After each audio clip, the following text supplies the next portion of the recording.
across race, across ethnicity. I'm their guy. I've worked with the LGBTQ community, so I feel like this is the right time for me. Why do I want to go to Congress? I want to make a change. I want to continue the Bernie Sanders revolution. I want to be an immigrant voice, someone who has lived that experience on the southwest side of Chicago, connecting with the northwest side of Chicago, and the suburban communities where I've had many relationships because of my activism on many of the critical issues of the 4th District. So we need to mention big shoes to fill.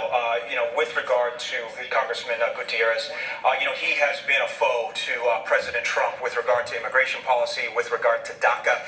Here in Chicago, we're seeing, more ICE deportations. We just had this story this morning about that bakery that lost a third of its workforce.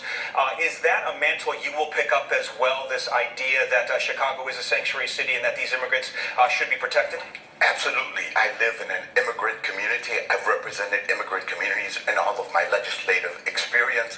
I know the pains that they feel day in, day out, their anxieties. I came here with the green card in 1965.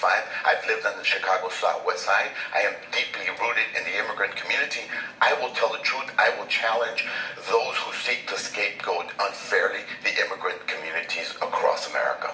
All right, well, let's talk a little bit about what happens when you leave your post here at the Cook County Commissioner on the commission. There is speculation that quite possibly you may endorse somebody like Alderman Ricardo Munoz. Is that something we could see in the future? I think the Alderman is highly qualified. We have a great bench on the Southwest Side. There are other people who are highly qualified. Certainly, Rick Munoz is at the top. We're about to make such a decision, but the good thing is that we have highly qualified men and women willing to step up. Rick, of course, has been a longtime friend and ally, so he's at the top of the list, certainly. I got to ask you about Rahm Emanuel, because a couple years ago, you not only took Chicago by storm, you took the political country by storm. Dark horse candidate forcing this runoff election. There are those who would say he's more vulnerable than ever before. Did you ever have any designs on running again for mayor?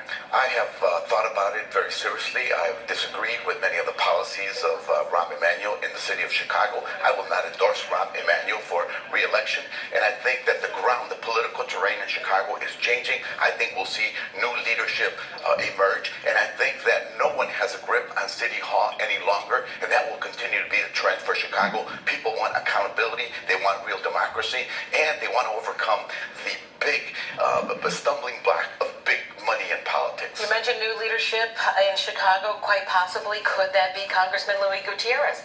I think Congressman Gutierrez has many options. I think he'll continue to make news even after his retirement, and I think he'll contribute to the re-energizing of democratic ideals in our country. And any reason why he may not have asked, and no offense to you, why he didn't ask Alderman Maldonado to run? It seemed like they were always together at all different press conferences. It seemed like he would be his protege and he would be the likely person. Why you and not him? I think the congressman really values the importance of having an immigrant voice in Congress from the Midwest at this point in time.